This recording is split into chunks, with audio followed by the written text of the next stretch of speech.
సికింద్రాబాద్ అల్వాల్లోని బొల్లారం వద్ద ఘోర రోడ్డు ప్రమాదం సంభవించింది. స్థానిక రైతు బజార్ సమీపంలో వంతెనపై నుంచి కారు కింద పడడంతో అందులో ప్రయాణిస్తున్న ఇద్దరితో సహా ద్విచక్ర వాహనదారుడు మృతి చెందాడు. కారులో ఉన్న మరో 7గురికి గాయాలయ్యాయి. తిరుమలగిరికి చెందిన కృష్ణమాచారి కుటుంబం హకింపేట నుంచి చంపాపేటకు వెళుతుండగా వంతెనపై ద్విచక్ర వాహనదారుడిని కారు ఢీకొట్టింది.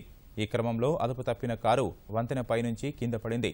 ప్రమాదంలో కారులో ఉన్న 13 ఏళ్ల బాలిక కామిని, కృష్ణమాచారి మృతి చెందారు. ద్విచక్ర వాహనదారుడు శక్తి సింగ్ కూడా మృత్యువాత పడ్డాడు. క్షతగాత్రులను ప్రైవేటు ఆసుపత్రికి తరలించారు.